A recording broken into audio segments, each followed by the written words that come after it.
Good Friday evening to you, everyone. How are you? It is good to see you, and it is good to be seen by you. Or if you live anywhere but Louisiana, it's good to see you, Swamp. How are you? I'm having a good time. It's Friday evening, and I'm Bill Sylvie, the Dungeon Delver, the same as I would be on any other night of the week. Welcome to the program. Welcome, welcome, welcome, everybody. Oh my, that is hot. Look at that. Woo! Thought I was Prince there for a minute. The purple one. No, I could never be that cool. But hello, everybody, and I'm glad you're all here. I hope you're ready for some Friday night Gamma World fun and robot roll call. Who's out there in TV land? Well, most of my players are actually. Robert Phillips, good to see you. Damien 247, Jorge Uribe. Thomas Smith. Yes, that was my wife's kitty cat. I'm gonna have to let her out. She is over by the door. Pardon me for just a minute, folks. Yes, ma'am, I'm coming. There you go.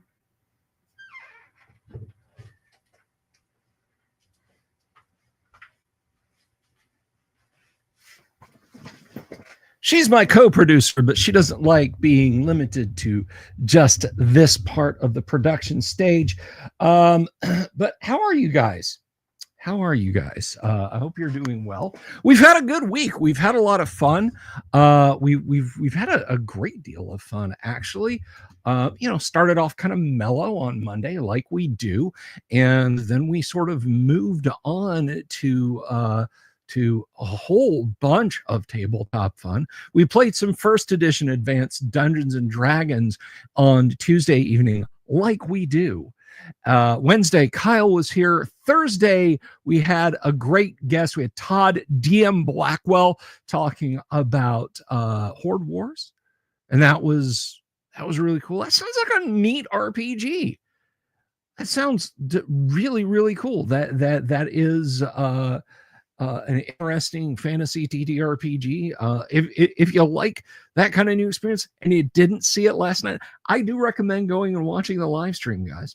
But now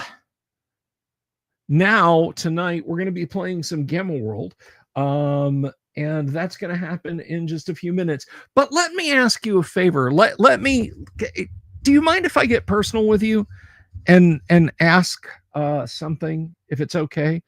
What are you doing right now? What are you up to? If you're not super busy, now this goes under the presumption you haven't already done it, but if you're not super busy, would you do me a favor? Just for me. You do this, and I probably won't ask you to do anything else. Click the subscribe button, click the bell icon for notifications to find out about what we do and when we do it. When all the little cool newsy videos come out, all the interstitial stuff, and our shorts, live streams, special live streams, so on and etc., because that will be super duper cool. And it really helps the show. I'll drama farm because we're shadow banned by the algorithm. We're not. I'm not. So me. If you've been wondering whether or not you should do that, now's a great time. All right. Get in on the bottom floor, like down here, and you can say, I was there when it was cool. Like, that's like saying, like, I used to hang out at the Hard Rock London when there was only the Hard Rock London. Okay. I saw Star Wars before they put A New Hope in the opening crawl. You get what I'm saying, right? You get what I'm saying. So if you haven't done that already, please click that subscribe button. Tracy, who says I'm not going to ask you to buy me a pizza? So who do you think you are making that assumption? Man. Anyway, so I really appreciate it, guys, when you do that. It's really cool. And we are, gosh, it's like 71-24, 72-24, something like that. It's big. It's big, bigger than I had any right to ever hope this channel would get. And so I really, I really, really, really appreciate it. I really do appreciate that. Now I want to mention something real quick. Tomorrow is free RPG day. It's not Gary Gygax day like it used to be, and it pisses me off that they moved it from his birthday to just some random day in June, because it crept up on me. It crept up on me. My friends down at Gods and Monsters asked me to come and do something, and I had zero stuff planned. Now, I'm a pretty good improvisational DM, but if I'm going to do something for free RPG day, I want it to have a little bit of oomph, but also I want to do it all day long. And tomorrow, we are doing the Nerd Council of Doom. Myself, Dungeon Minister, and Yang Yan Zhao over on our YouTube channel, Nerd Council of Doom. Now we're trying to link it so that it will show on my channel, Yang's channel, and Dungeon Minister's channel, as well as the NCOD, so you guys can watch it wherever you watch our stuff. I think the view will still count over there. It's a technical thing, and I'm having a little bit of trouble getting to grips with it, as the English say, but I hope I'm able to get that sorted out so you guys can watch it here or you can watch us there. Regardless of where you watch it, though, I do want you to subscribe to us over at Nerd Council of Doom and get us rolling. Get us over 100 subscriptions, guys. It's a big milestone for the nascent YouTube channel, is to push up over those initial 100 subscriptions, and I'm really looking forward to it. So thank you, Yang, putting it out there. That is the channel, and we're going to take over the airwaves and use your pop culture sensibilities as a weaponized method of world control. So come be part of it while it's still optional. But there is a lot, like I said, a lot interesting going on tomorrow. There's the NCOD. Tomorrow is free RPG day. I may actually have a little bit of free RPG day footage for you guys from Gods and Monsters. I might get down there early in the day and then get back to the lair, to the dungeon here, to do the show with Yang and Dungeon Minister. That's right, special fancy episode when we hit 100 subs, rather, not 100 episodes, 100 subs. So come be a part of that. And I'm going to tell you guys something. Tomorrow being free RPG day, there will be free RPG stuff for you, but you'll have to watch the show and you will have to be subscribed.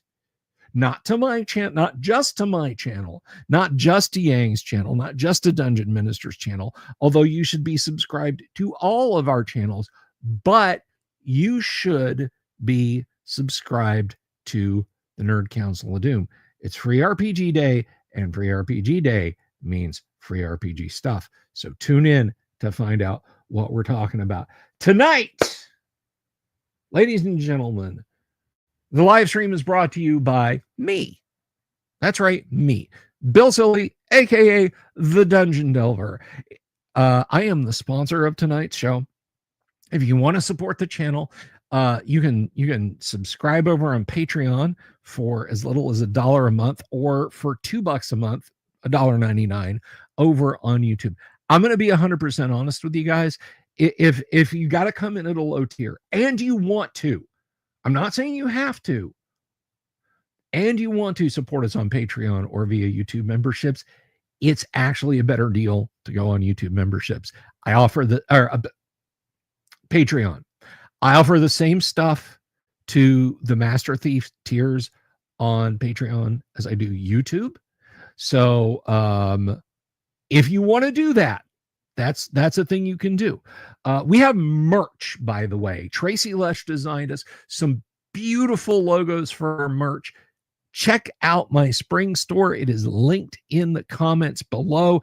To get some art by one of the guys who created like the original D&D artwork back in the day. I'm talking 74, 75, hanging out with Gary at the sand table, 330 Center Street. That's what you want. That's, you can't get that anywhere else. So he got a great logo design for us that I absolutely adore. And you can get that on pint glasses, t-shirts, stickers, little small poster dealy bobs. You definitely want to pick that up. So go ahead and pick up some of that merch. And last but not least, assuming for a minute that you are brought here by my razor sharp first edition AD&D acumen, then you yourself might be an aficionado of first edition AD&D, and perhaps you find yourself occasionally, hey, Thomas Smith, thank you, $2, click, if you know that reference. But you might find yourself in a situation where you're like, I need to quickly create first edition AD&D characters, not just create them, manage them. I need to level them up. I need to age them. I need the ability to change stats. I need to buy equipment. I need to dual stat. I need to see if they're psionic. I need to get them to bard level. I need first edition 100% feature complete and rules compliant character creation. Ladies and gentlemen, have I got the deal for you? The CROM, the Character Record Organization Manager software created by yours truly, runs on Windows, does everything I just said, saves as HTML, saves as easy to go in and edit text. Guys, for $25, you will not find a better piece of character management software for Classic 1E. It is, without a doubt, the best character creator, editor, management tool for your first edition characters, and it's only $25. Ping me via, I've got an email address going right down there, guys. Or you can hit me up via DM on Twitter. Wherever you find me on social media, I've got a copy in my pocket and I can lay it on to you for 25 simoleons. But that's enough busking. I've gone over. Everybody, tonight we are going to get radical, by which I mean free radicals, by which I mean irradiated particles. So let me put on my anti-radiation headphones here, and let's welcome our group of goofy gamma raiders and say hello to our players who we have lined up tonight. And first of all, we have our aforementioned Mr. Yang Yan Zhao, the master of disaster himself, as Gary. Good evening. How are you, Yang? Good to see you. And next up, of course, we have a guy here now. This dude, and I should mention Yang has a channel at Yang Yan's Al 4 right here on YouTube. Comics, art, RPG, all kind of good stuff. Go subscribe. Also, my next person joining us, he has an awesome channel here on YouTube. He is the Hasidic master of understanding the intricacies and in and outs of the philosophy of first edition D&D, and you should definitely go check out his channel at Doom's Words. Everybody, please welcome Doomsword Deathmaster as Techno. Hey, how you doing? I'm doing all right, man. How are you? Doing well. Good. Next up to bat, speaking of YouTube personages, I have none other than a guy who's he's out here on YouTube. He's got a channel where he talks pop culture. He talks books, movies, comics, Disney, TTRPGs, and more than just a little bit of physics. You were told that there would be math. Everybody, please welcome Timothy Imholt. You can find him at Timothy Imholt as Arlen the Adventurer. Tim. Hello, everybody. And the secret to my channel is whatever's on my mind that day. Exactly. The button-down mind of Tim Imholt, and what you will find. And sometimes I'm sober. Sometimes. Let's see. And last but not least, everybody, as far as I'm aware, she doesn't have a YouTube channel. I've heard some rumors about an OnlyFans. Everybody, please put your paws together for Kennick as Foxen. Hey, peeps. How are you? You sound like you're at the bottom of a giant tin can. Did your husband throw you into a shipping container? Clang on the hull twice if you need help. Bang, Right, bang. That's better. That's better. Okay. I don't know if anyone out there uses StreamYard. I actually saw that I've got some that they've like offered new tools where I can adjust sound and stuff for our guests, but we're not going to worry about that right now. Right now, we're going to play some Gamma World. Now, I will point out that our buddy Kevin is out tonight. He got, they went full Godfather 3 on him at work. Every time he thought he was out, they pulled him back in. So Kevin will be strangely silent tonight. That is Wonder Bar will be strangely silent tonight. So everybody, let's recap last week. You guys had been on your way to investigate a rumor about killer robots, and in one of those modern conveniences where I like to say anything can be delivered to you, rather than having to go find the killer robots came and found you. And in the chaos, your good buddy, the NPC Corbin, well, he's just gone. When the dust settled and you went to his to where he'd sacked out on his little seat paddle, Corbin was nowhere to be found, and you guys were attacked by 5 of these skeletal chromaloid kill bots, all armed with laser pistols. So now you guys have collected the laser pistols. All of you should have 1 laser pistol each. So what is your next move, adventurers? You've got some folks who were wounded. I believe that Gary has used total healing on himself. Yes.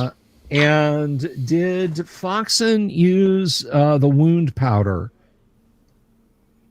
I thought we figured out that the shield absorbed it.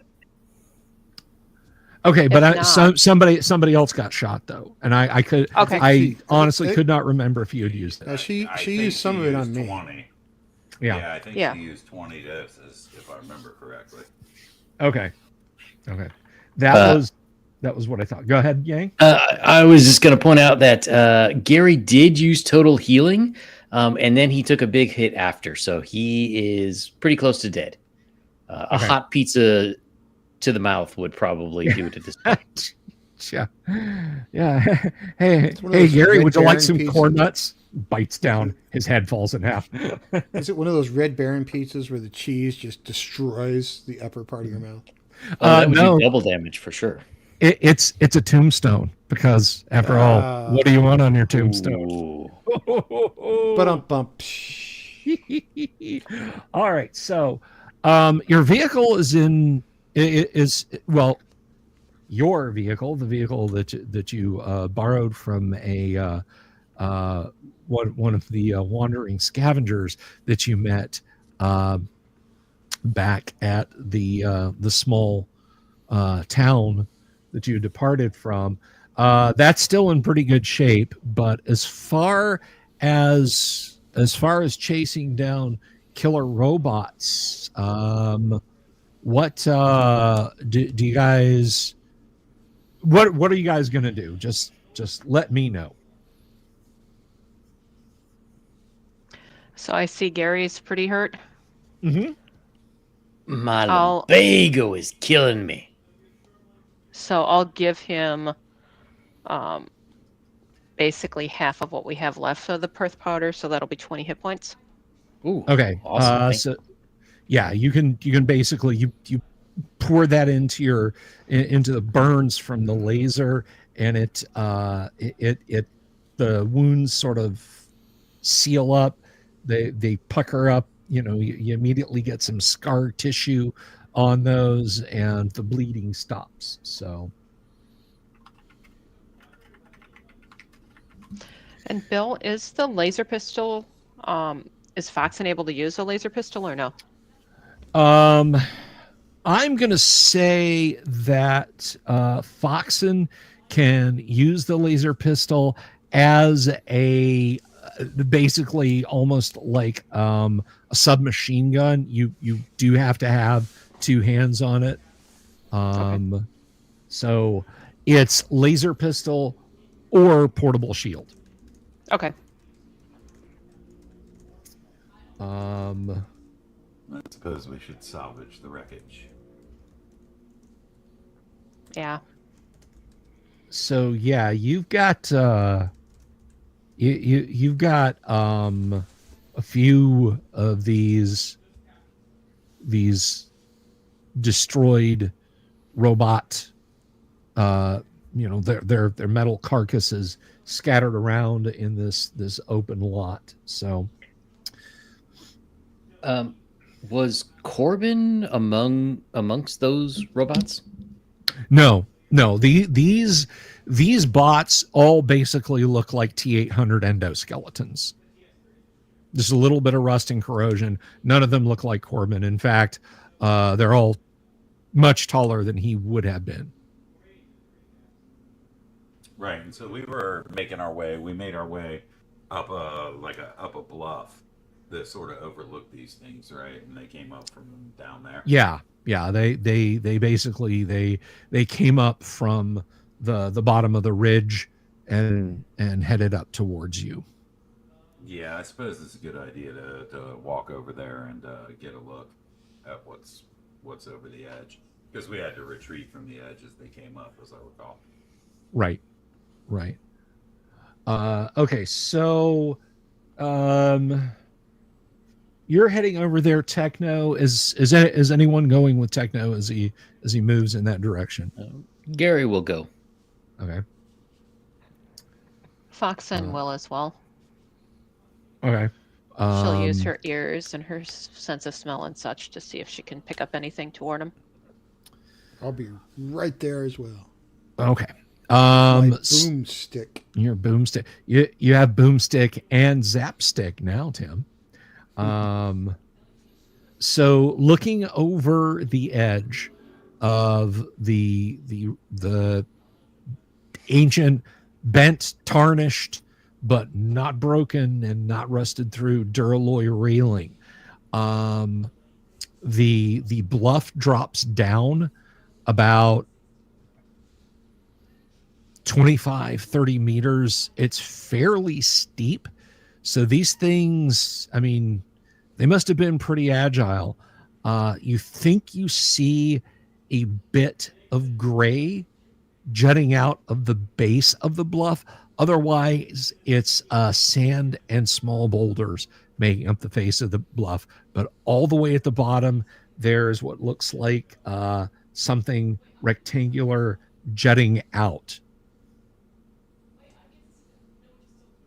All right, and that's all the way to the bottom. Yes.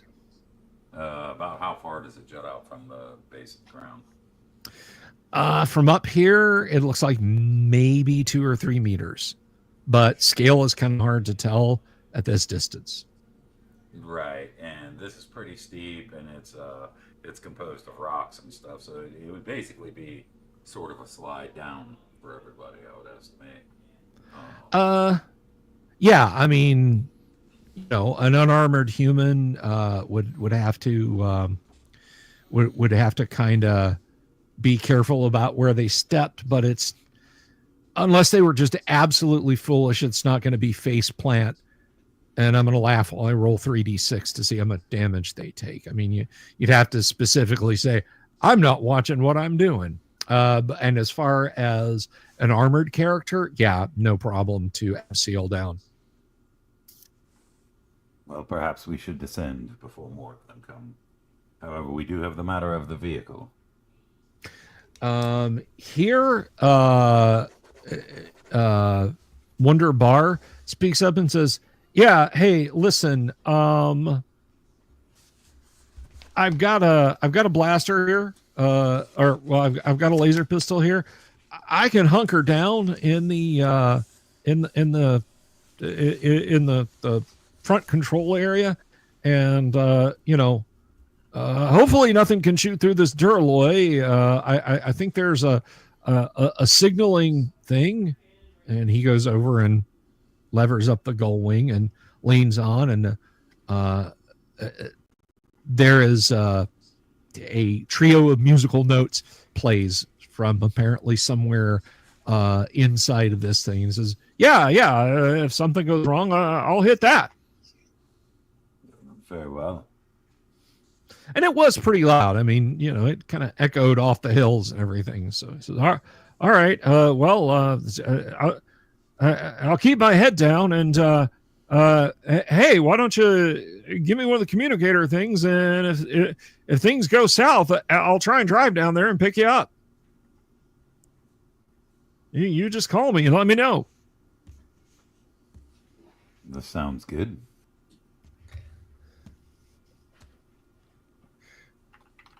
I'm taking the snoopers, and we'll just leave one of these radios with you then, Wonderbar. Okay, yeah, sure. All right, so Wonderbar hunkers down in the vehicle. There's one of the ubiquitous Mylar, keeps you cool if you have this side out, and keeps you warm if you have this side out. Nobody understands the science anymore. Blankets, and he hunkers down under one of those, and limbers the blaster in his holster, and gives you guys a salute. Salute back. And I guess proceed down the street or whatever. Okay, so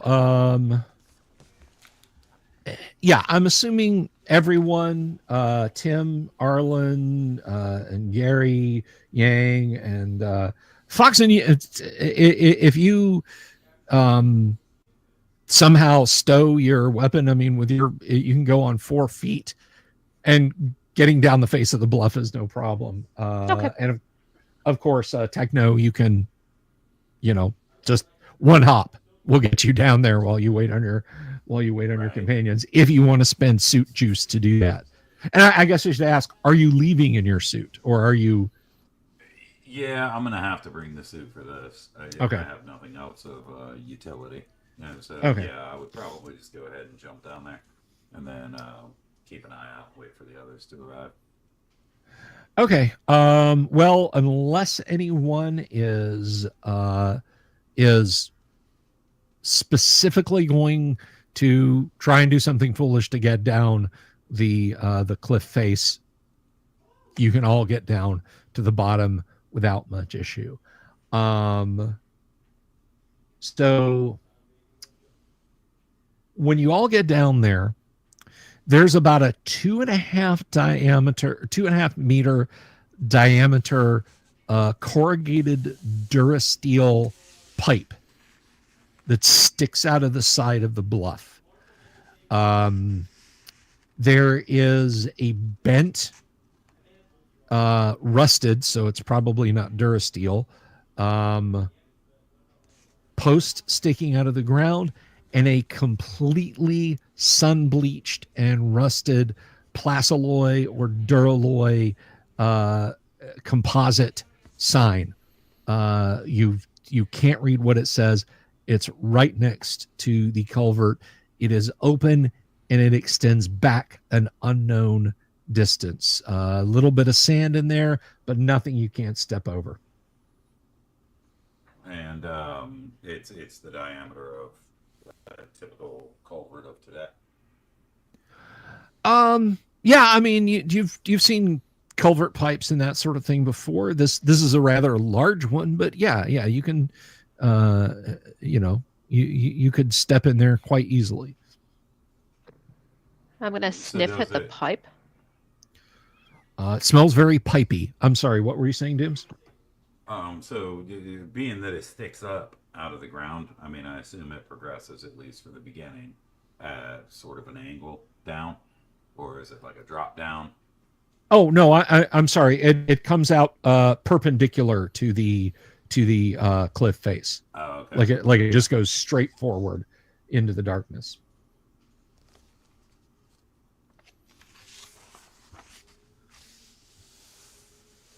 Oh, what do you think? Well, there's no strange smells from the pipes. So I'm going to try to hear down the tunnel or the door using my heightened hearing. Okay. Roll a d20, please. Oh, and do I even hang on a second?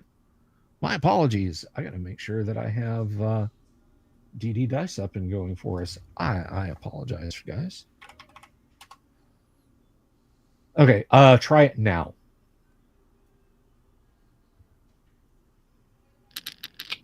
There we go. All right, you got a 9, so you don't hear anything. Okay. I will share that with the group. It sounds like it's quiet. At least right now.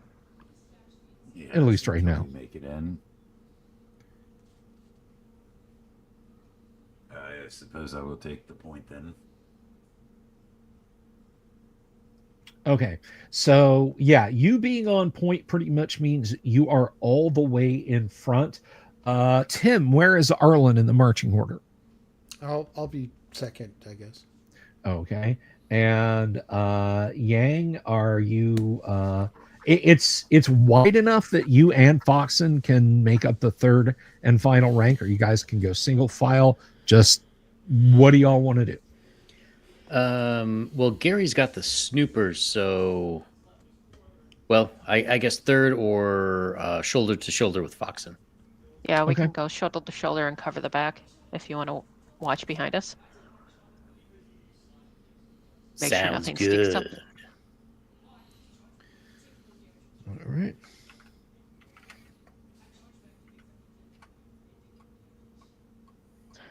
So Foxen's going to actively be trying to hear as we're moving. I mean, I know we're going to make noise because we're armored and such, but to try to, if there's anything odd that sounds in that, like if there could be possibly a trap or the floor changes or something in the distance or something, then I might be able to warn the group.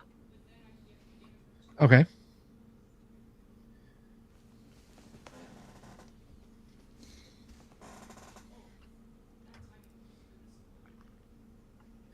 All right, so you're going back. It's literally just a straight shot.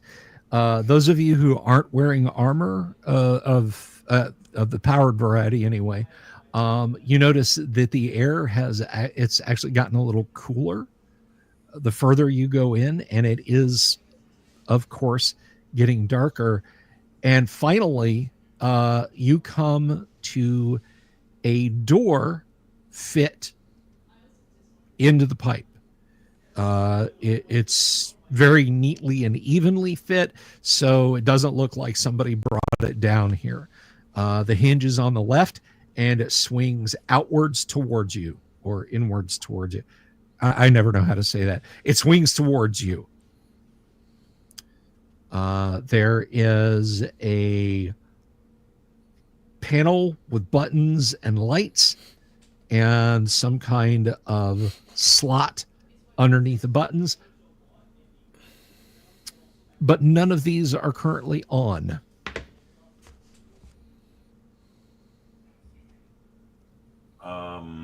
I'll give a little rap on the door. Does it seem to be thick and durable? Very much so. This is a great slab of duralloy. It's got a in addition to the technological lock on it, it's also got a latchable handle in the middle of it that looks like it rotates 90 degrees. Right. Does that freely turn? I'll attempt to turn it. Yeah. Well, I mean, freely is kind of relative because you're wearing power armor, and you can hear the servos working, like they're putting effort into it as you're turning this thing. The rest of you guys, yeah, you can hear like the grating of the mechanism. A light does light up on the panel now when you do that, and it comes on steady green. Okay, but the panel also was accompanied by a slot. Yes, there's a slot with buttons underneath it. Right. Well, I suppose I'll keep turning it. I don't want to break it off or anything, but I'll just turn it to its maximum, assuming there is one. Yeah, it stops. You could keep going and maybe even bend the handles, but it does stop after a 90-degree turn. Right. Well, any ideas?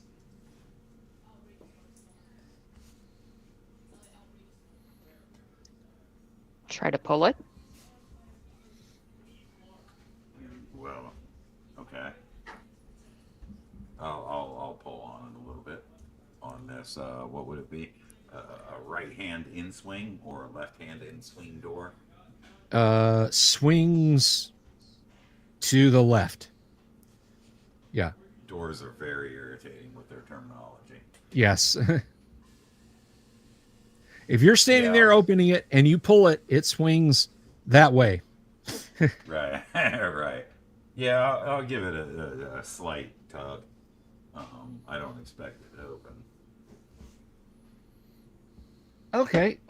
There is a squeak of protesting metal, but it does in fact budge a little bit. Oh, how about that? Budget more. Budget more. I suppose I should give it a good yank then.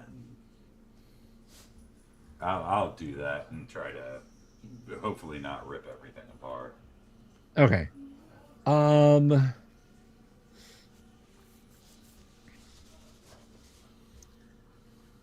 So you give it a tug and it swings out about half a meter. Now you don't have to like moving the bar that required some effort. Opening it up, it's not exactly swinging freely, but it actually does open a bit freely, a bit more readily rather than you thought it might, given everything else. All right.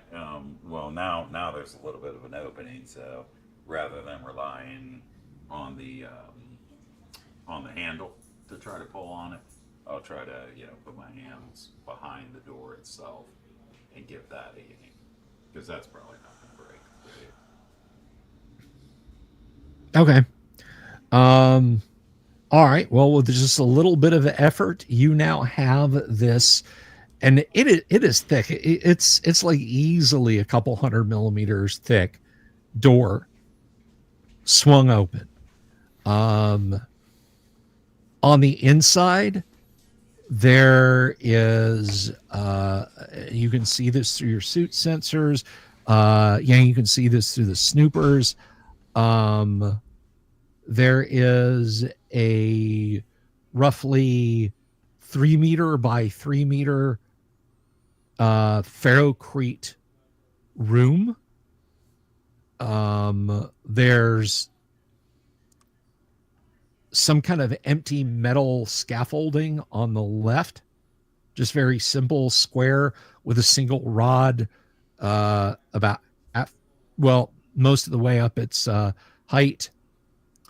And there is a doorway in front of you, a doorway on the left, a doorway on the right, and there is some ancient writing that has been painted on the wall.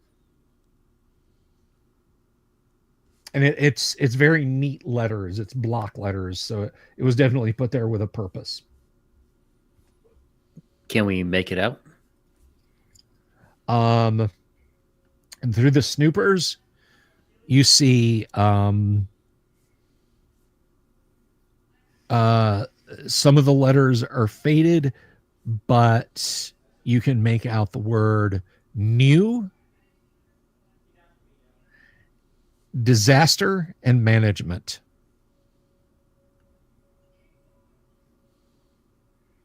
The others are kind of flaked off with time. Perhaps this was a shelter of some point. Would there the be a remaining doors? switch? Go ahead. Would there be a switch on the wall, maybe, that you guys can see? What was your question first, Dooms? Do these other doors, at least as far as I can tell, appear to be thick, heavy, like airlock doors, like the one we came in? Or These are heavy doors, but they don't seem to be airlock like doors.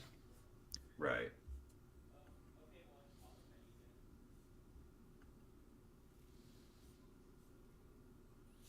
They Well, do look pretty heavy construction.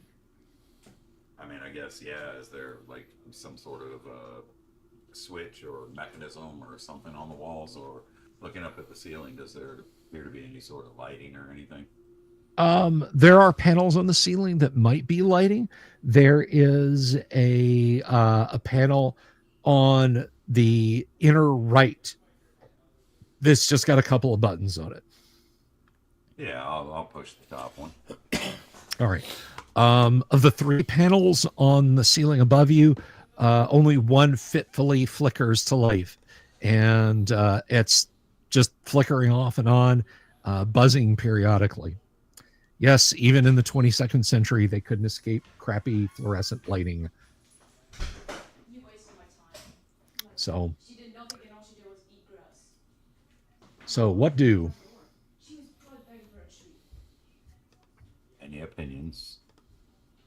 You have a door on the left of this room, a door on the right-hand wall, and a doorway straight ahead. I think we just go from right to left. Sounds Very good. I mean, we're Alright. gonna want to explore it all anyway. There might be something in here. Hey, Darth Brooks, how are you? I mean, the door was closed, so there's a good chance there's something. Yeah. Bodies. All right. So going to the doorway on the right, there appears to be a standard, if very heavy duty, handle on the door. Other than that, it's unremarkable.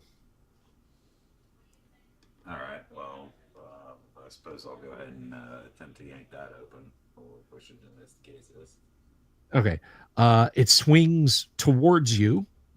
So, yeah, you push on the handle, you swing the door open. The lights are off in this room, but there's enough light coming from the outer room that you can see it's of similar size. There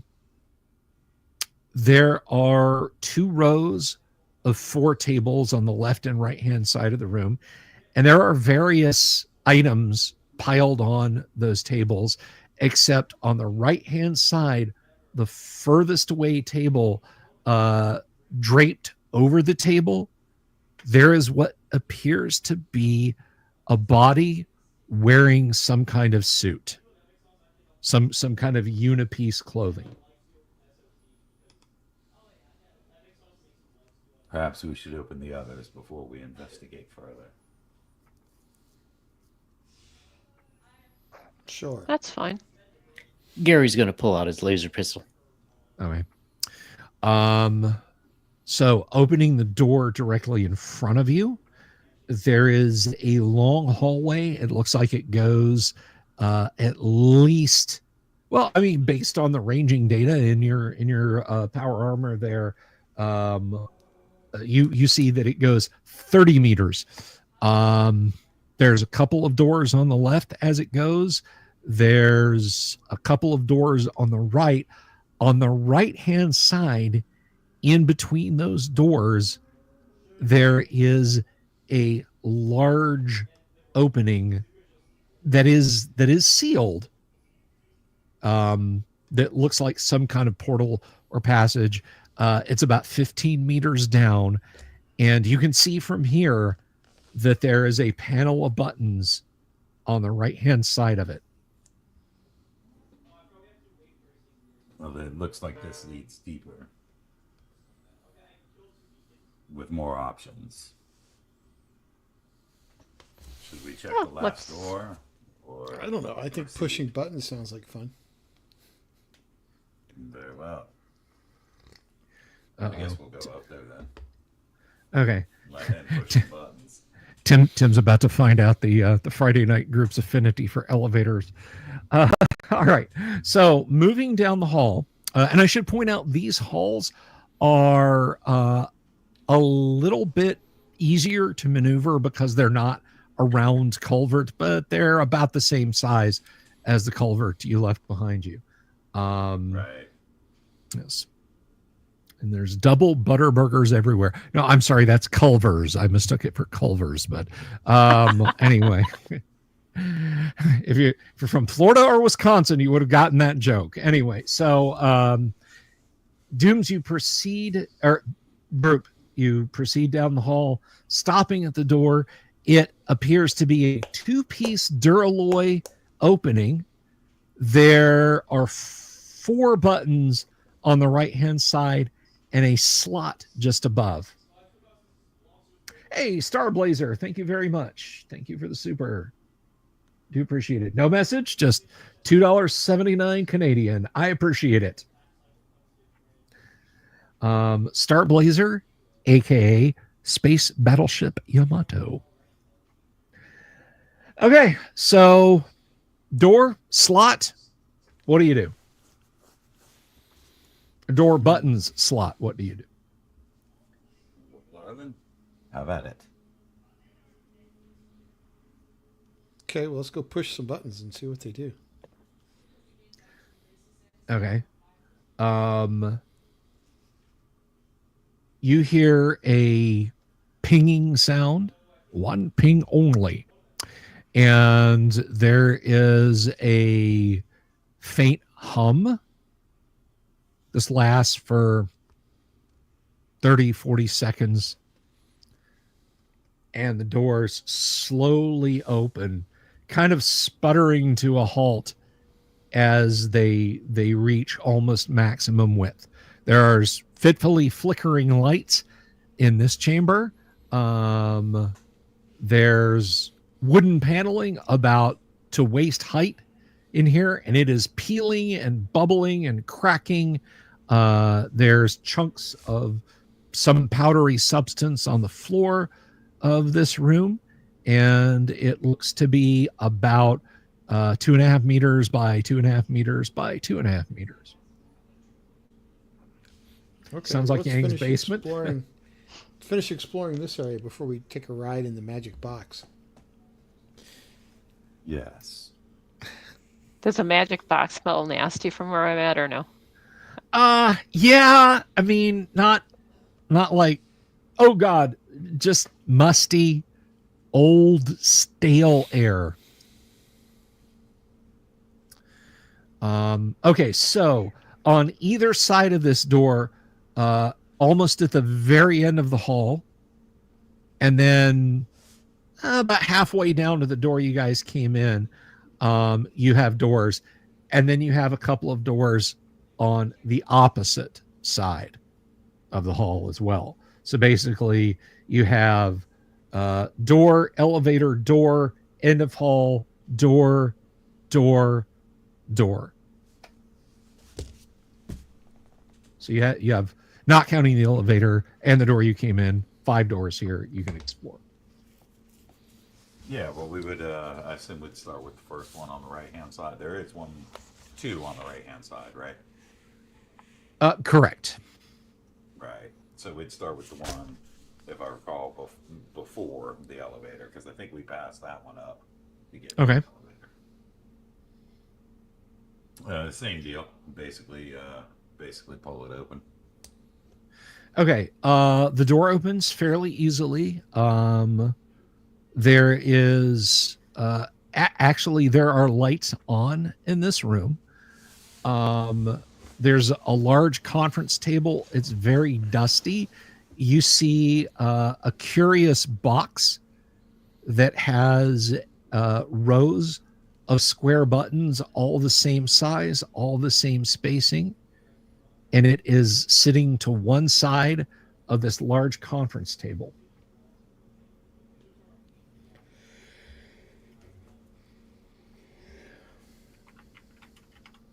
Gary will go check that out if nobody else wants to. All right. So yeah, Gary, in this somewhat spacious room, you have this strange device in the middle of the table.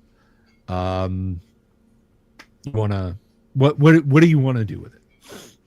He would like to try to see what it is, what it does, make it work Okay. for us.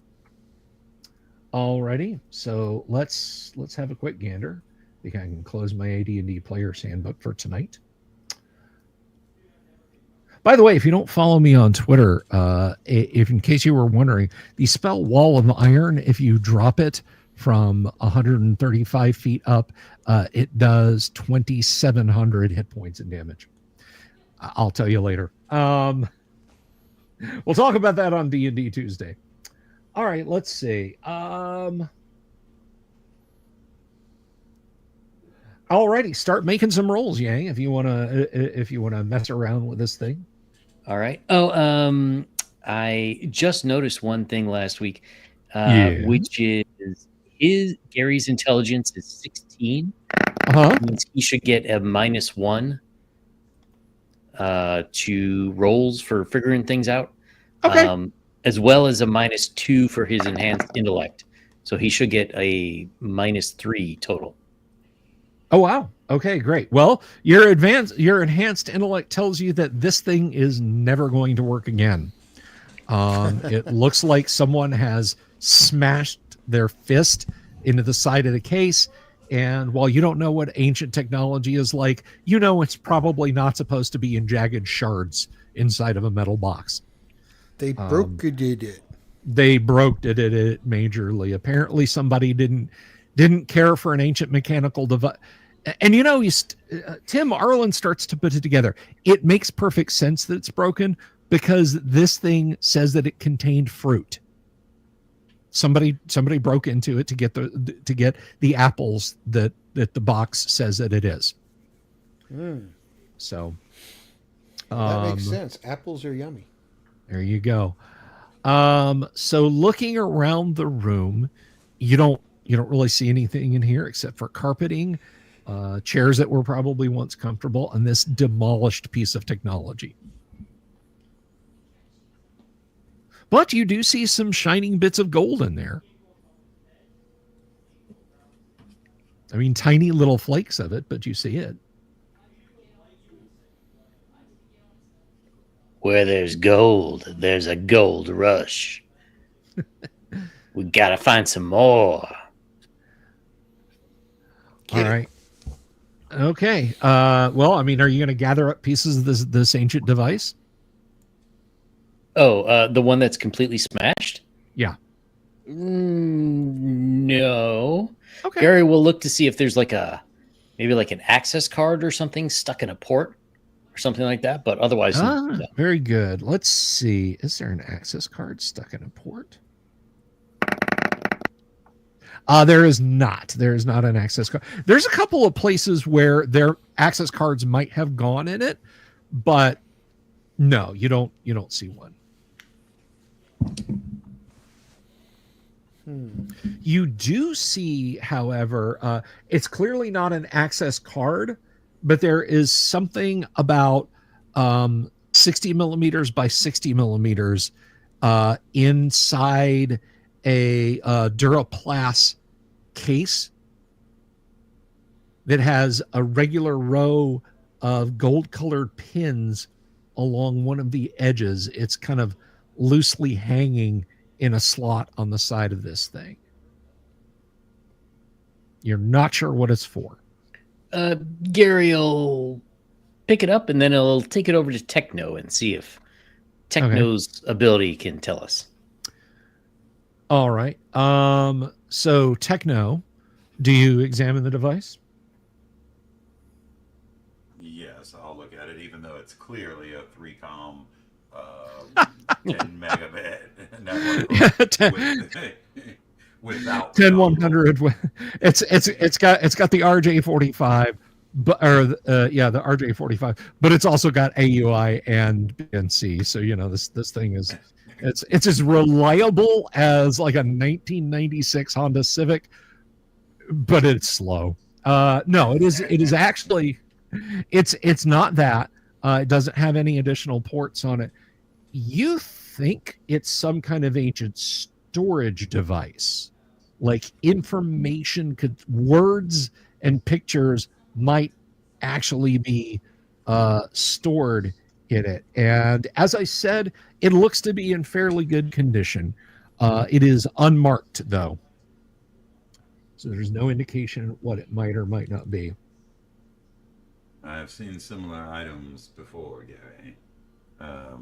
I would assume this to be a device that stores the memories of those long dead, both happy and mostly sad.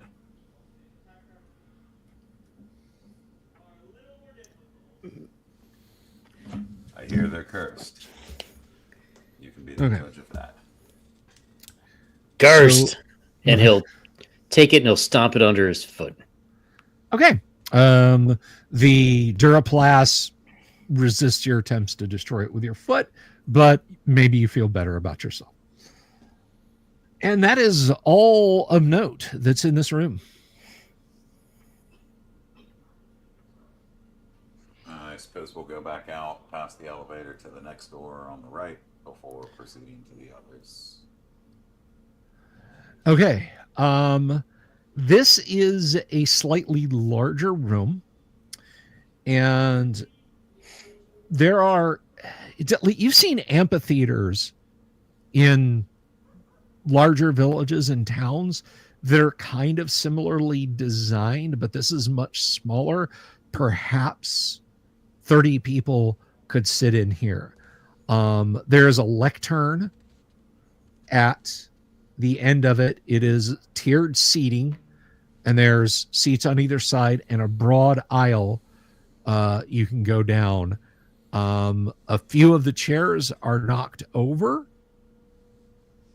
and there is a loose hanging silvery white screen behind the lectern. It looks like maybe time has taken its toll, that it was once taut, but it has begun to sag, like it does for all of us when we hit our mid-50s. Anyway,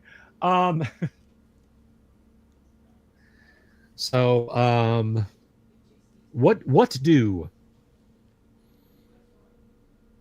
This room seems rather unremarkable. Yeah. I think I'd like to go toss the rest of the chairs over and see if there's anything hiding someplace. Tim, as you're tossing one of the chairs over, let me see. So I said there's 30 chairs. We're gonna do this like this. We're gonna do 1, 2, 3, 4, 5. And let's see. Tim Arlen hears the clink of metal when he tosses one of the chairs over. You look down, and wouldn't you know it, there's a Domar coin on the floor right there. Oh, I'll take that. All right, there you go. Your chair tossing is paying off. The next bunch yields nothing, a bunch of dust.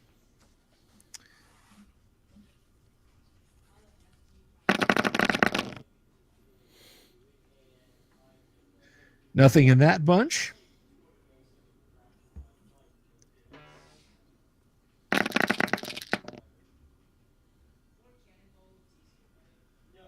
Oops, that was not the right, but we'll do that. Nothing in that. Let me see. That was 1, 2, 3, 4. So you've got a couple more bunches of 5 you can flip over.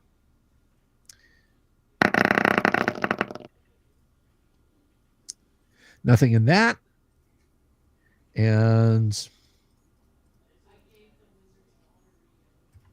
assuming you just keep at it. In the last chair that you flip over, you hear a clatter, and there is a flat square of Duraplast that falls to the floor. It's got a black stripe along one edge. I'll just pick that up and put it in my pocket for safekeeping. Okay. So let's see. Just in case we need a credit card later. It didn't have any decoration on it. Let me see.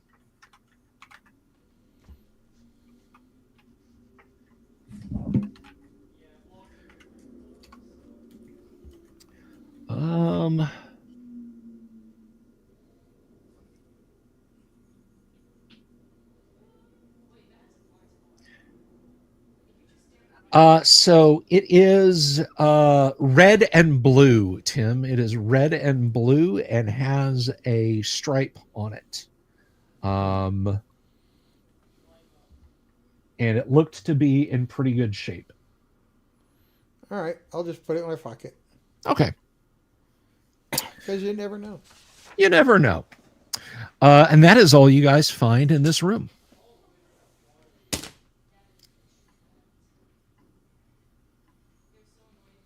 Next up, right, folks. I suppose we'll proceed. Was the third door on this wall, or were there 3 doors on the opposite wall? There's 3 doors on the opposite wall. Yeah, so we'll move across there and take the northernmost, or whatever it would be, the one forwardmost away from us. Now, you guys have all seen these. You've been in enough ruins. You know what these are. The first 2 are types of bathrooms. And these are complete bathrooms, I should point out. These are not just toilet facilities, but there are some rather serious looking showering facilities in here. Like there are nozzles not just from above, but on the sides. And there are places on the wall where something was mounted in each shower. Otherwise, yeah, pretty standard toilet units in them. A bidet for Gary. Yeah, Gary's going to look for some soap. You do not find any soap. Curiously, there's none there.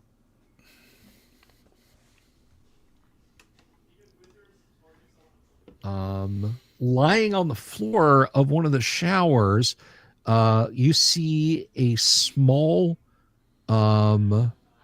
yellow Duraplast device. It's got a coiled line leading out of it, and attached to that coiled line is a cylinder about 70 millimeters long and a centimeter in diameter. It's got an opaque window on one side and a few buttons, and that is just lying in the bottom of one of the showers. And it looks to be in pretty good condition. It's beaten up, but it might be serviceable, whatever it is. Does anyone wish to check it out?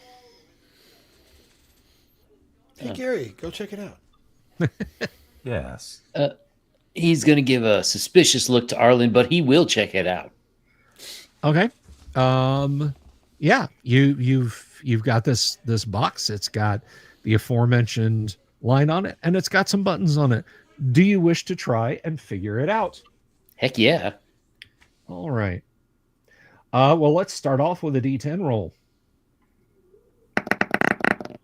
So -3 is 4. So that becomes a 4. Yeah, there's a very prominent green button. Like, this button looks like it would be comfortable under the power armored thumb or a gloved thumb. To all the buttons are that way. They're big and chunky and spaced far apart. So you green, click. Okay, give me another roll. Foxen's hiding behind Techno and just listening. 3. 3. Okay. That must be the power on button. Give me another roll.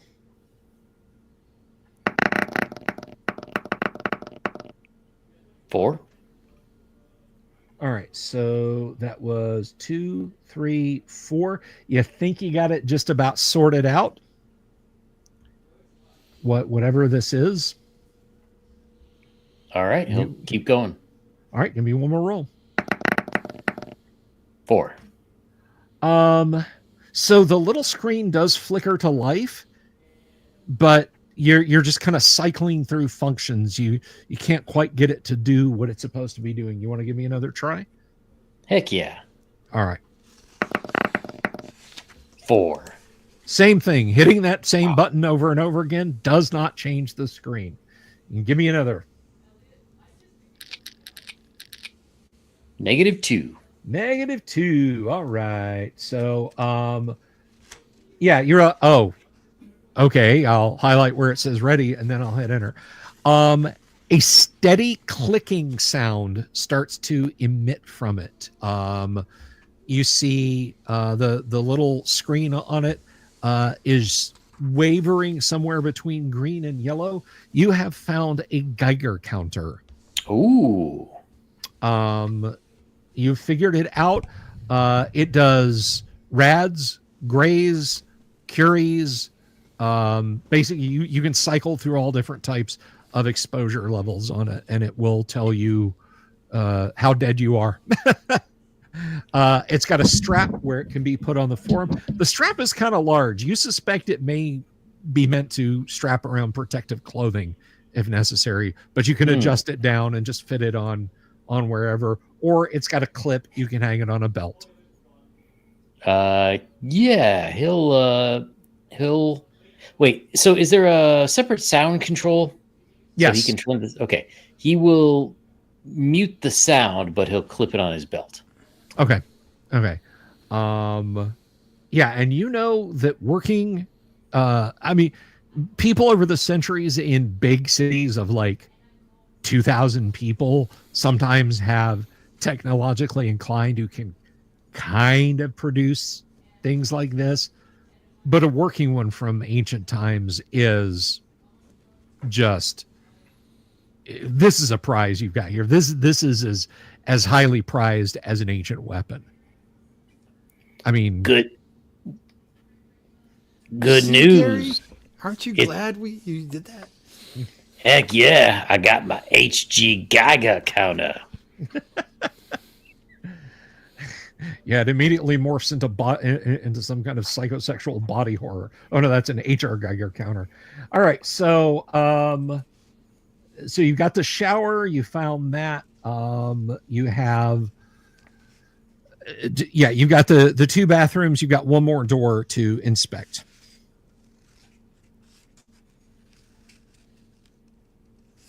And inspect it we shall. Okay. Yes, sir. Who's opening the door as you guys go in? Just tell me that. Uh-oh. Yeah, I assume that would be me. that's what's been happening. Okay. All right. So you open the door and look in.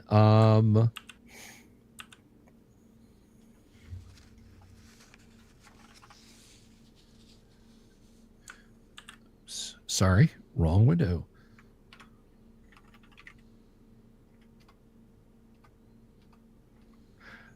All right.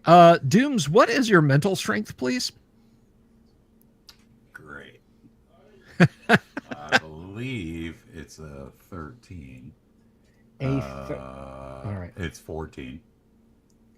All right. So it's 14.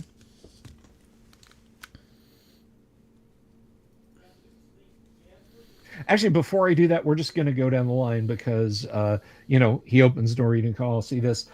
Tim, what is Arlen's mental strength? 100. 13. 13. Okay. How about Foxen's? 12. Okay. And how about Gary's? It is 13, but he's got +4 mental resistance from heightened intelligence. Okay. So.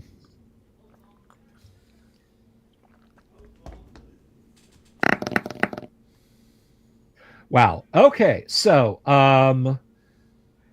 you open the door. You have seen a lot of the articles that are in this room, in other towns and that sort of thing. This is some kind of emergency medical treatment area. There's stuff scattered everywhere. There's empty boxes tossed on the floor, empty containers, plastic articles or Duraplast crushed underfoot, smashed beakers and that sort of thing. But what you notice the most is hanging in one corner of the room, there is this sort of livid, pulpy white. It looks like just a cluster of mushrooms hanging down from the ceiling. And it's kind of twitching and pulsing. It's very unpleasant to look at. Lying underneath it, there's a fair few amount of bones.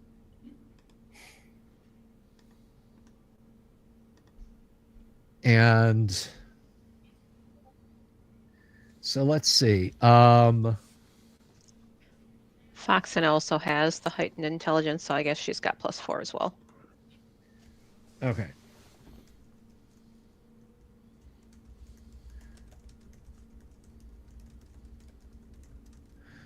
Alrighty. And as you guys are looking at this, so let's see, that's 5. 13. And 13. So let's see. Nothing. And that should do. Wow. Okay. So as you guys are all staring, looking at this horrible thing, Tim, Arlen realizes that what you guys are looking at is not some disgusting hanging fungus. There is a scantily clad young woman. She is being held up by manacles and has tape or something across her mouth. Her eyes are bulging out with fear, and you can see right behind her, about to stab her in the ribs from the side, you see a batter.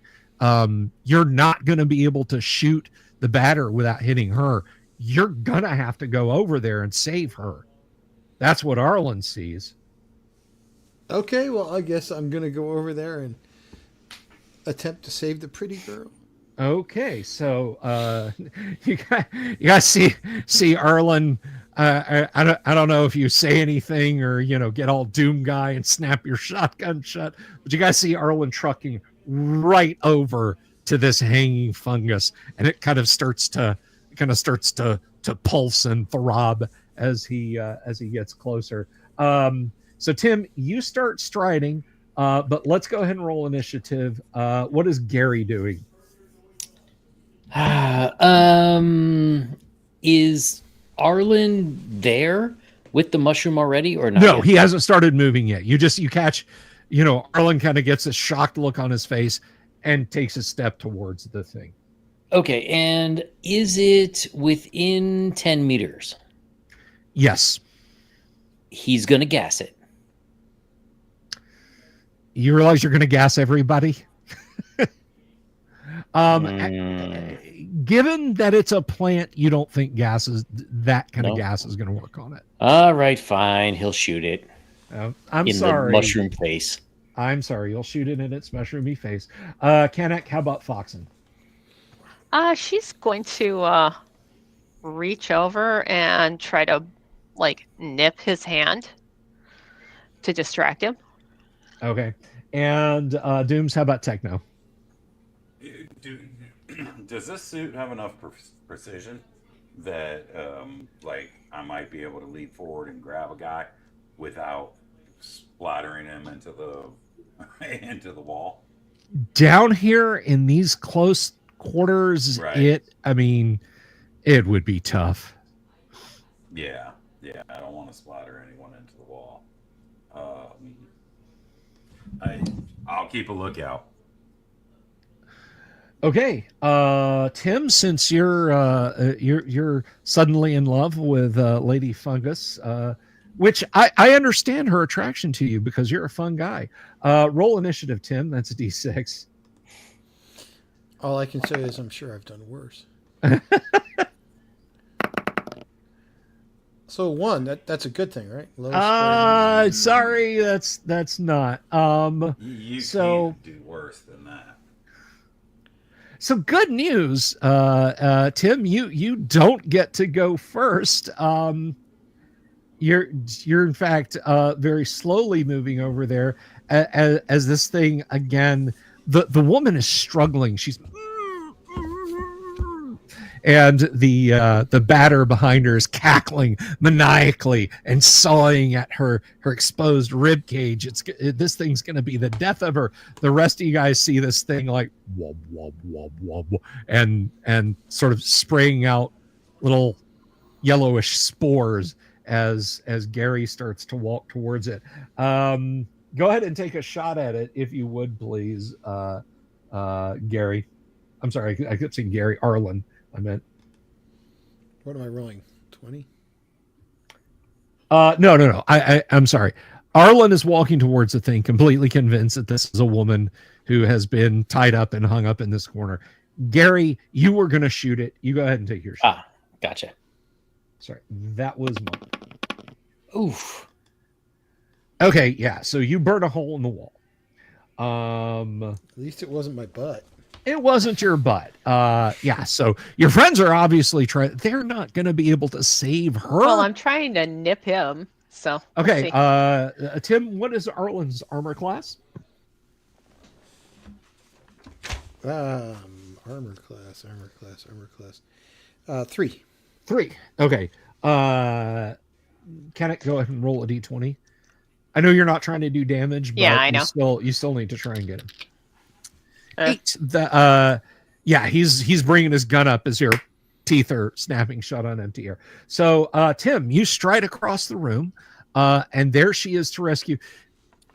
You're so glad that she's not hurt. You start to cry, and then you start to cough, and then you start to wheeze. What is your constitution? What is Arlen's constitution? 18. 18. That is very good. So let's see. Yeah. Oh, they must have booby trapped her. They must have put some kind of trap on her because you're trying to. Let's see. I'm just focused on the fact that Bill said booby. That booby. I got a couple super traps. I can get a super trap, super chats. I can get away with saying booby. It's a bird. You're talking about the red-crested booby on precisely. That's what we're talking about, YouTube. So yeah, you're reaching up and trying to free her. It must be very musty in here, very dusty. because you're having a little bit of trouble breathing, but it's not affecting you that much. The rest of you guys, just you look over and you see Erlen just standing in front of this thing, and it's puffing out more and more spores that are landing on Erlen. So next round, Gary, you taking a shot at it again? Oh yeah. All right.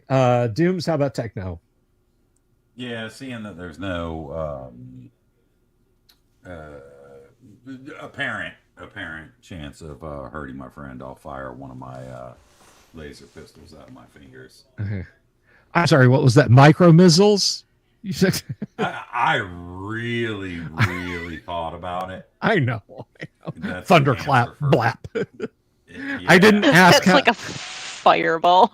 I didn't ask what the diameter of the room was, Bill, in meters. I said I cast micro missile. Yeah, I was worried my shield might not hold up. Okay. Not so much about your friends. This is your shield might collapse. Okay. And Foxen, what is Foxen doing? She'll also use a laser pistol to try to get it.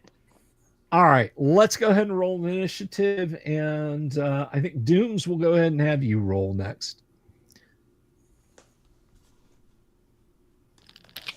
A 6. Very nice.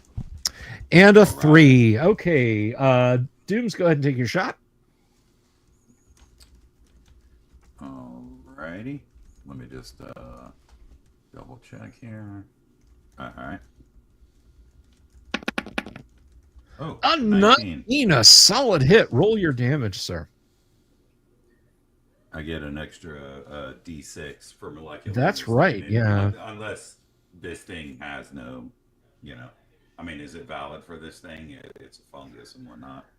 Yeah, I mean, it's a living organism. All right. Thank you. So Not 15 terrible. points of damage. Yeah. All right. So Gary.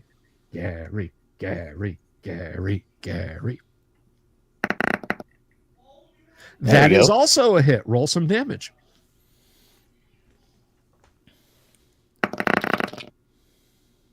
Wow. Okay. So and Nice. finally Foxen.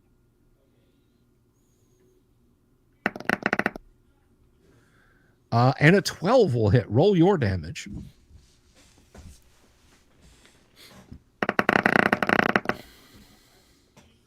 Okay.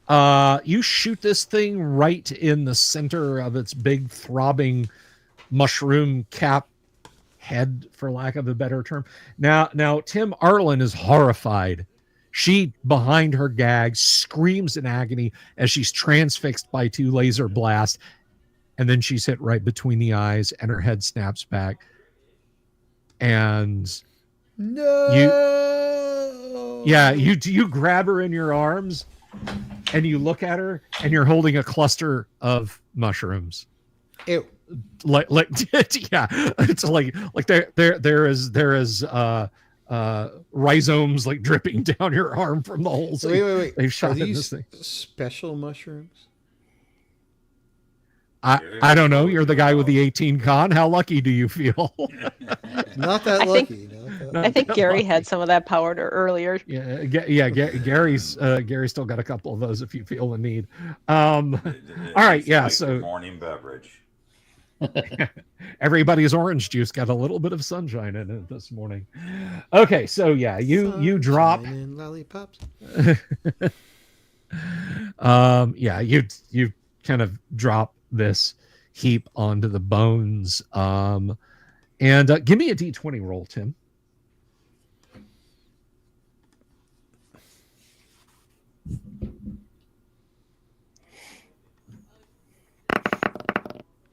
Okay. 4. That's You good. notice near your boot, near the toe of your boot, there is something that looks suspiciously a lot like a hydrogen cell lying in the detritus, the skeletal ruins at the base of this thing. Cool. Those are used to power things like a laser weapon. Well, I think we got to pick that up then. Okay. All right. Oh, yeah. So, Awesome. You snag it. You have you are familiar with them because they do power your laser weapons, and this one actually has a full 10 charges on it. Nice. Nice. Yeah, so you guys have now I think as you not counting dooms, so for Gary and for Foxen, you guys have each ripped off one shot apiece Yep. from your laser pistols. Two Well, I did two two. shots for Gary. Yeah, 2 shots for Gary, 1 for Foxen. The robots that you got these from had shot 5 times, so you have 3 left in your pistol, Gary. Right. Foxen, you have 4 left in your pistol. And Arlen, you have 5 left in your laser pistol, but now you have the extra 10. So what you're saying is I could be careless with ammunition. I would discuss that with the rest of the party. But yes, so you obliterate this hanging fungus thing, and yeah, your eyes are kind of stinging a little bit. You're not 100% sure, Arlen, but you think it was probably trying to, given the fact that there's skeletons lying on the floor under it, it was probably trying to digest you right then and right there. You know, giving you a little bit of you know, little mitochondrial scrub down. So, wave. So Gary, real quick, he wants to check his the Geiger counter. Okay. Same readings you were getting before, more or less. This thing was not radioactive. Okay, so he is going to cut off some pieces to take back for later. Okay. And also, he was using Sam's laser pistol, which is now at 0. See, there, okay. There was 1 extra clip with that, so he's going to reload that pistol. All right. Excellent. So otherwise, the room is as I said it. There is one of those boxes, like you saw the one that was smashed in the other room. There is one of those boxes sitting here. And it is in much better condition. It's just kind of old and worn, but it is not obviously broken. Maybe there's some fruit.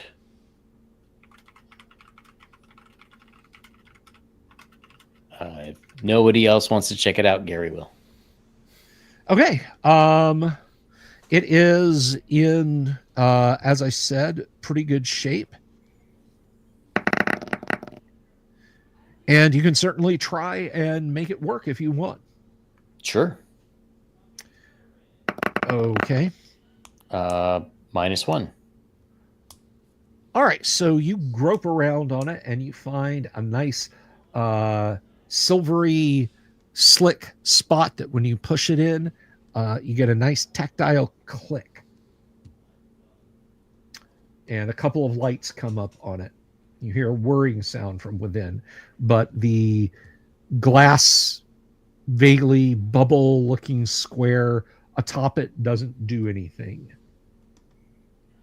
Well, he will continue to grope around and press random things.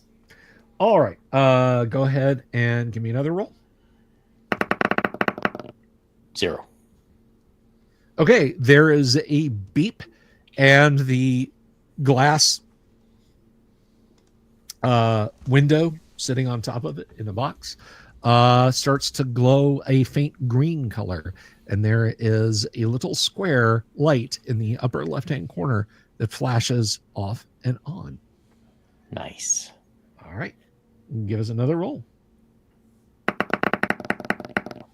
-2. Okay, you must have pressed the right key because there's a beep, and you see the letters CSSN, and then a word that you think is the word log and the word on, but they're run together. So it says log on, CSSN log on. And then there's a question mark next to it and a little flashing green line next to it. Go ahead. Gary's gonna guess what. Try to guess what an ancient would have used for a logon. Okay. Give it a try. 0. Damn. Okay. You type password.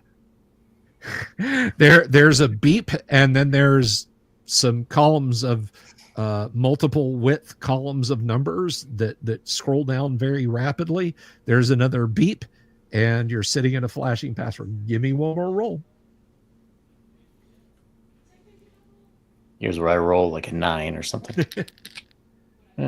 So 4. So let's see. That's a 4. Yeah, you try a couple things and nothing works. You want to try again? Heck yeah. All right. There we go. -2.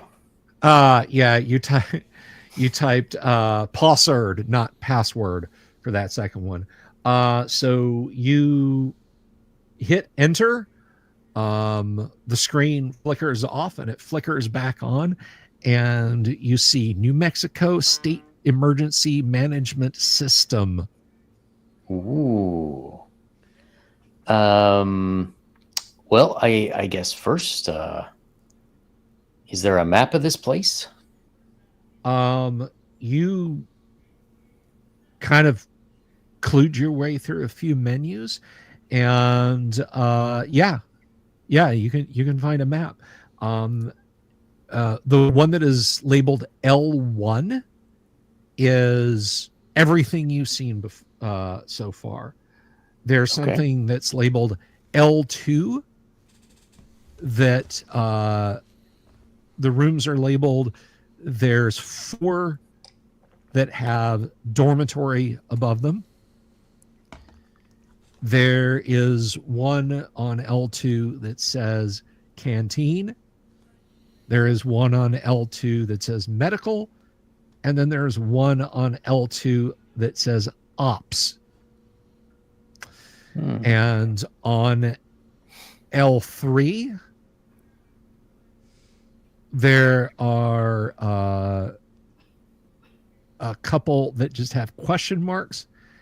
And L4 is labeled systems and power. And there are 2 separate rooms down there. One is labeled systems. The other is labeled power.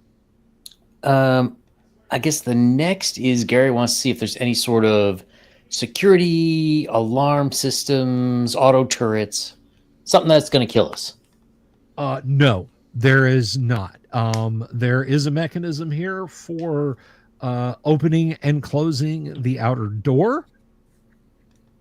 And I don't believe there's nothing that can't kill it that could kill it. I never said anything like that. But there is also something here that that indicates that your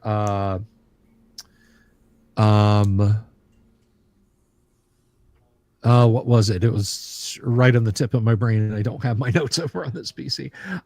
Yeah, there is a section under security for security authorization.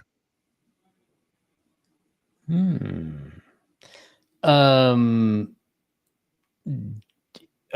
there any? So without going in there yet, is there any way that we can see if rooms are occupied or? No, there's nothing like that. No.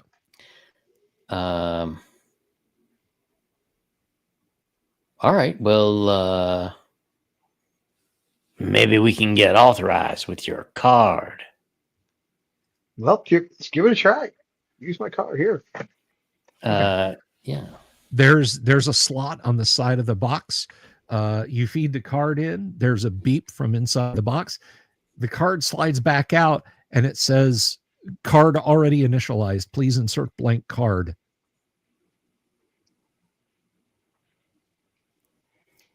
Okay. Oh, guys, do we want to close them outer doors? Could be more robots outside. Wait, is there a way to use this to turn the robots off? That's what I was hoping, but maybe we got to get to that security first.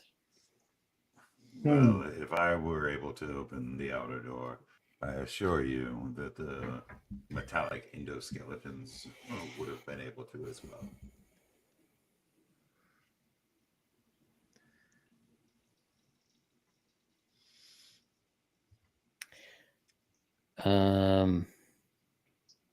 Can Gary try to get into the security authorization?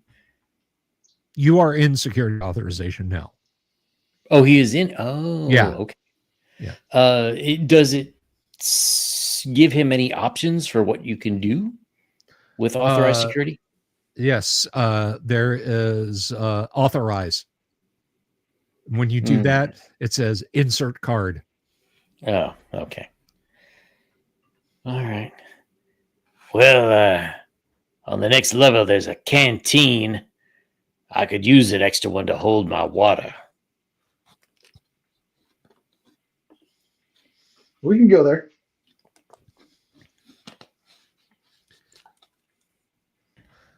Alrighty. So, you guys going to make your way to the elevator? Ugh. We will be moving somewhat chaotically. What, Potentially leaving things behind us. If you're fine with that, I am fairly well protected, you see. Generally, isn't there stairwells next to elevators just in case there's a power issue? Did I say there was a stairway? No, but can we look for one? Sure. The ferrocrete walls on either side of the elevator have nothing to offer you informationally about an elevator, about stairs rather. Did Gary happen to see one on the map? No. Oh boy. Well, we have no choice. Upward or outward?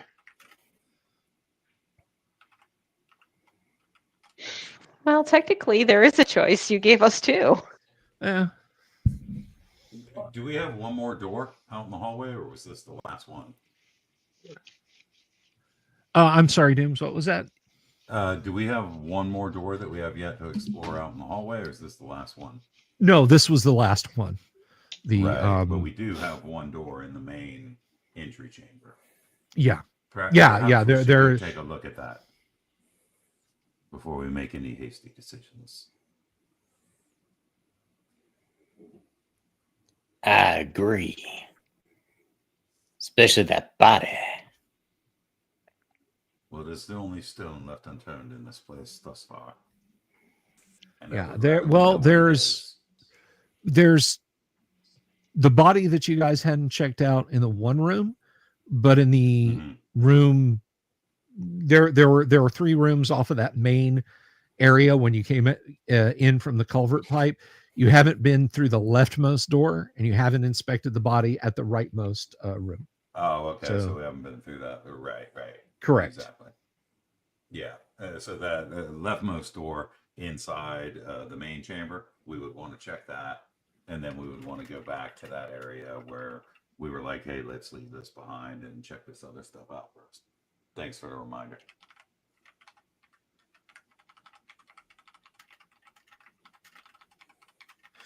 Not a problem.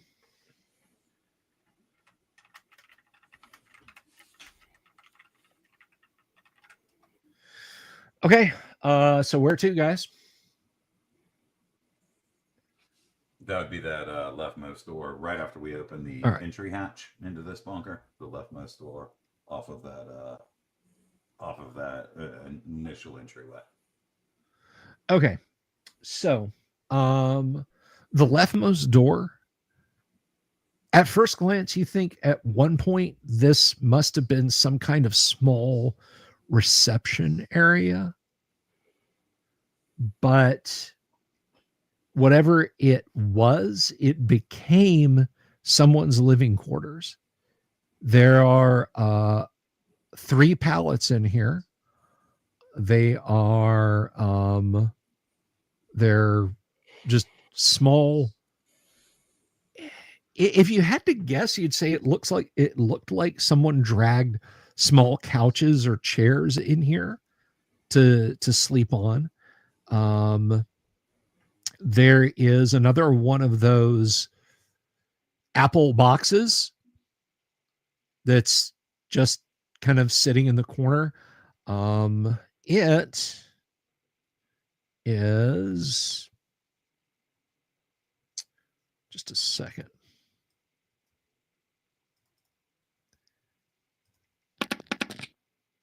It's in pretty rough shape. It's missing a few keys. It's fairly scuffed.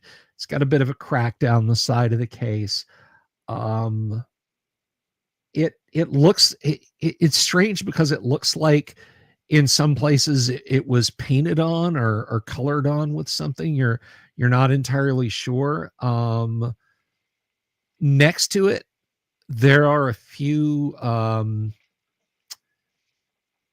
faded scraps of crumbling paper that have been folded kind of intricately, that have also been colored or painted on. There's a pile of empty food containers, very, very old empty food containers, in a bucket near the door. And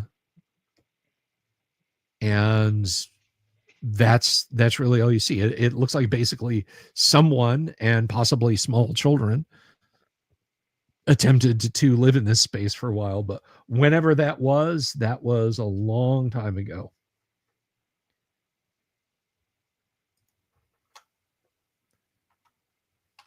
Perhaps we should rifle through the room and see if there's anything of value in here. Yeah, let's look around. I hear crayons are tasty. Well, you're in luck. There are some crayons in there. There's no food of note.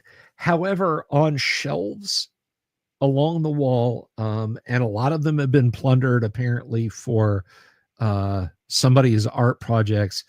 There are the crumbling remains of print books in binders on the wall shelves. So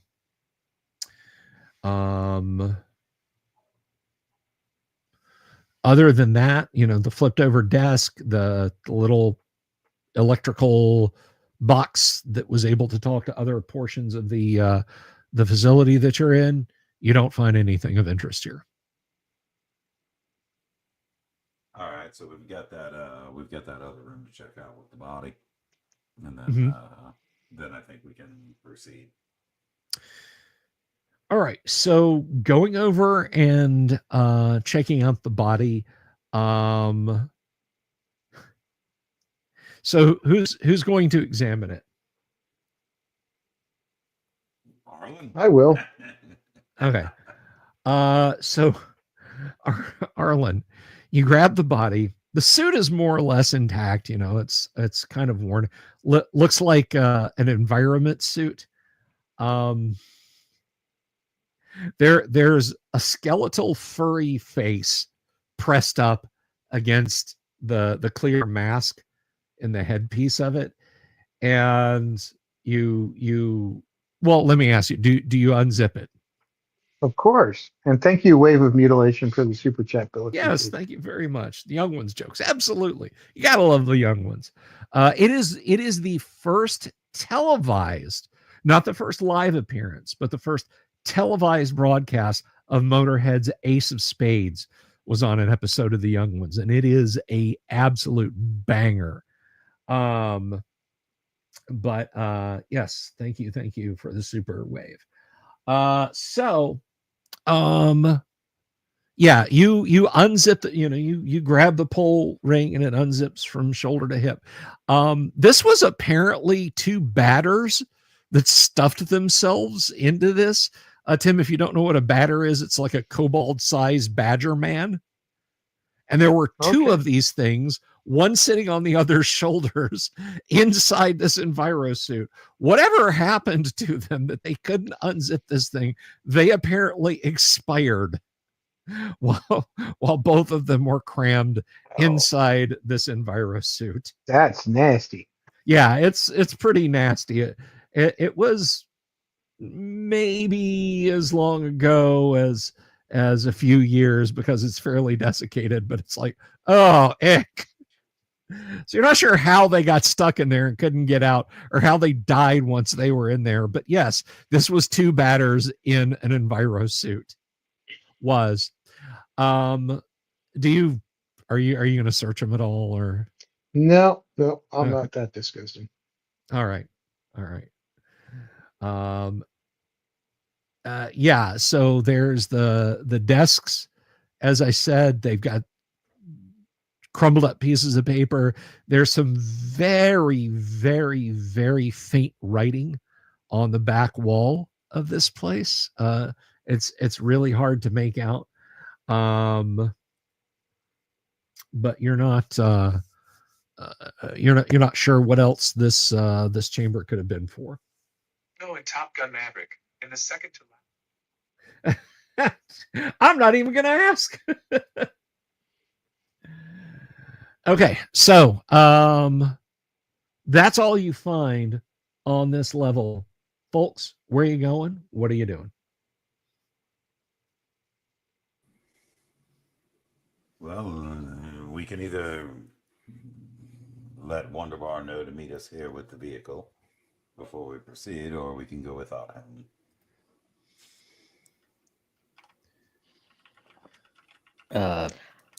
Gary will quickly radio Wonderbar and tell him what we found. Okay. Yeah, What- just in case we need him to hit the button to bring us back up if it works. Okay. Wonder Bar says, all right, look, I'm gonna try and figure out how to drive the turbine car down there. I'm not really comfortable leaving it in this neighborhood.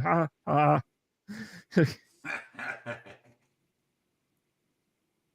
see you Gary got your will sense of humor and personality. Gary will tell him, take the pill if you need some extra help. Don't take the pit. No. All right. Yeah, you guys hear this on the radio. You can yell over the radio at him if you want.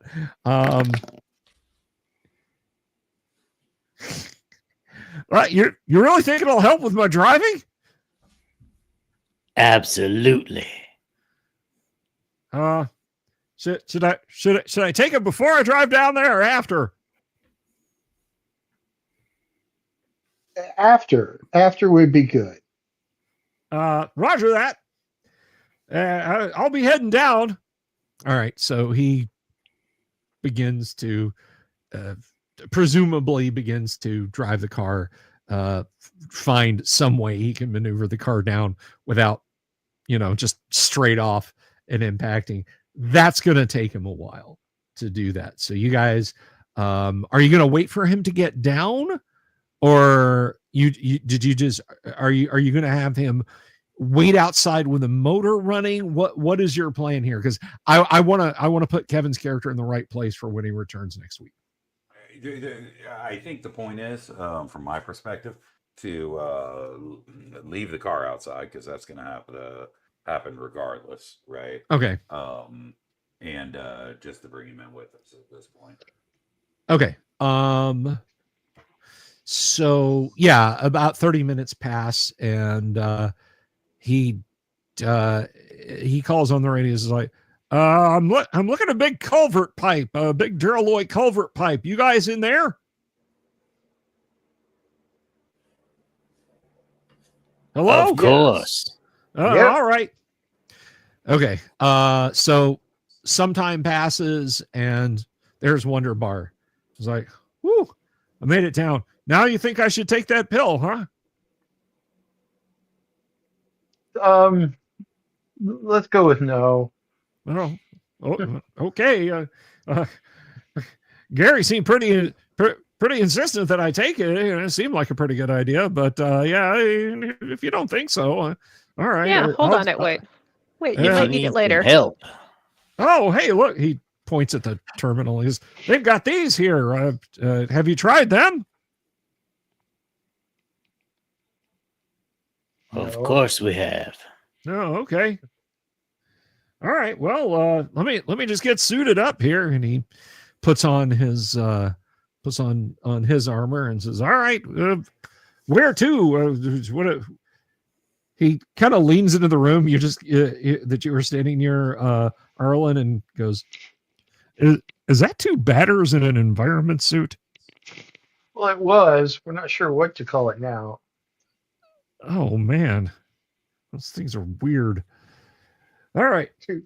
Two former batters in the environmental suit. Man, the wasteland has a weird sense of humor. All right. Okay, so he's ready to follow along with you guys, go wherever you go. Where are you guys going? Guess we got to go down.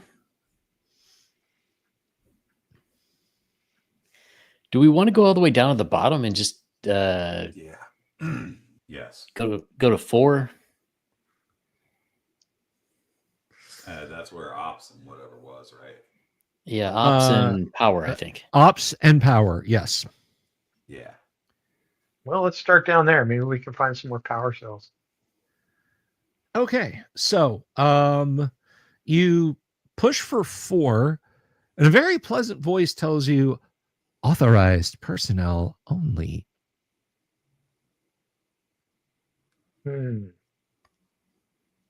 Try Try right. a card. Try a different floor.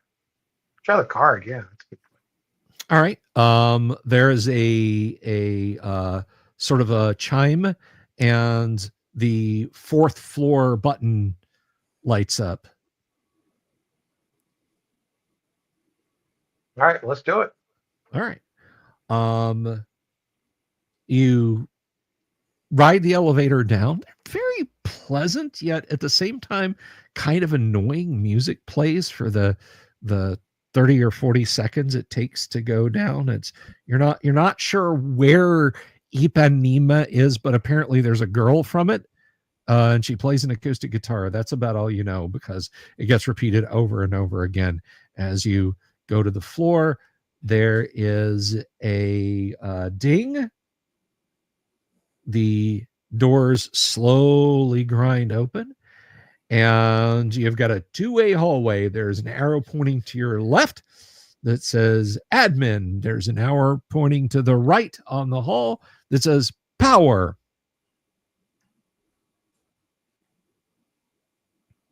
It seems power would be the correct choice at first. No. Sounds like a good option. Let's do it. Gary says, well, if there's anything I've learned, not Gary, I'm sorry, Wonderbar, if there's anything I've learned about these elevator things, it's you got to keep these doors open. I'm going to put my shoulder against this one, and I'll keep my eye on that admin area too. Thank you. So he will watch the elevator. The hall is about 10 meters to the right, and it ends in a large door. There is, as soon as you approach it, a yellow rotating light above it starts to flash. And this very stentorian voice speaks out, "This is a velovac area. Suction suits must be worn at all times. Do you have your authorization ID and rad tabs? Check these before entering. This is a velovac area. Suction suits must be worn at all times. Do you have your authorization and rad tabs? Check these before entering." And it just repeats that over and over and over and over, as long as you stand there. To the right of this big, heavy-looking door, there is a keypad. There is a slot for a card. Well, Velovac does not sound very promising. It sounds like, particularly with regard to a suit, perhaps you should wear the Enviro suit. And I will go like this. I mean, you guys do have the spacesuit. Well, I mean, you're not hauling it around with you though. It's really Right. bulky, but the only environment suit you've got has 2 dead, desiccated batters in it. So I thought he cleared out all that nastiness. And oh, I don't know, Tim. Did you clear out all the nastiness? Just kind of pick it up by the headpiece and the ankle and shake the dead batter out.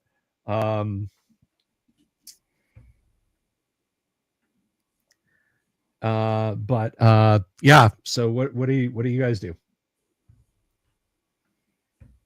So there's no suits in here, right? No, there's not. And you do notice this is kind of a universal sign and always has been. There is the yellow circle, the black dot in the middle, and the radiating out 3 black triangles from the yellow dot. You guys know what that means. That means radiation. Fox Well, we is have going a- to say, I don't think I belong here. So I'm going to go back by our friend watching the admin. Okay. Yeah, he. I'm sorry. Go ahead, Dooms. Does power armor shield do anything with radiation? Yes, power armor shield will shield. I mean, it would be kind of pointless if power armor didn't have Enviro suit built into it. Yeah, it would be completely pointless. Yeah. So it's for the battlefield of tomorrow, except if the battlefield of tomorrow has any kind of NBC hazards in it. Yeah, right. Well, I believe I can make it further. What about any of the rest of you? I don't think I know Arlen has the Duralloy plant fiber hybrid armor, but I don't think Tim. Well, didn't he get the jumpsuit? What jumpsuit? I thought there was one Mm, that Yeah. that Sandy had. oh, that's well, I mean, it's potentially radiation protective.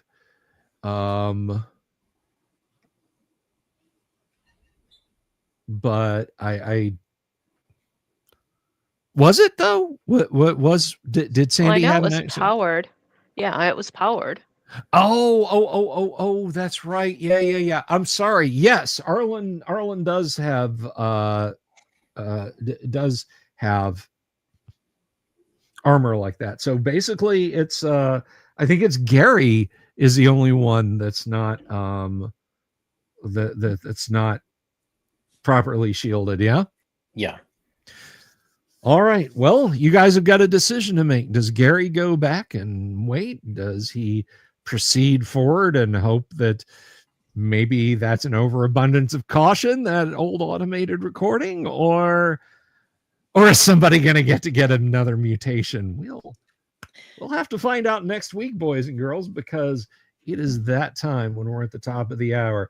But hey, we made it through the entire week, and I didn't off a single one of you. I only had one of you run up and give a big pulpy nightmare of fungus a hug. So I want to thank everybody who was here tonight. Yang Yan's out. He and I will be back Nerd Council of Doom tomorrow at 3 p.m. Eastern. Guys, tomorrow's free RPG day, and I'm just going to tell you, you're going to want to tune in to the NCOD tomorrow, it being free RPG day, so don't miss that. Tim, as Arlen, thank you very much for hanging out with us tonight. Tim Kennick as Foxen, and of course, Doomsword Deathmaster as Techno. But as for myself, I am going to let them go to the back room to have some schnapps and baklava, and let you fine folks know that if you like this kind of content, give it a thumbs up. If you're watching this afterwards, leave a comment down below. and tell me what you liked about it, and I'll do more of it. Or tell me what you didn't like about it, and I'll do less of it. But until then, guys, be good to each other. And remember, AD&D is 1-to-1 compatible with Gamma World. I could sick an owlbear on these guys if I thought it funny. Peace. Good night. Love you all. Have you seen my owl bear?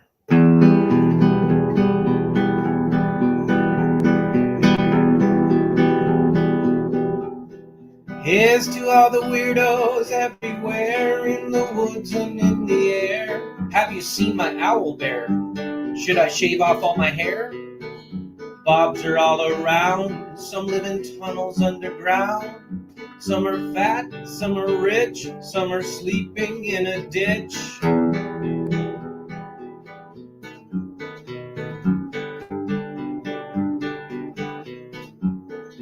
Can you ride a crooked horse without a saddle way off course? Naked as a toad all the way to Smoky Joe's. Have you seen the little creep driving fast in his little green Jeep? He smells like fish and brandy, but his rotten teeth look dandy.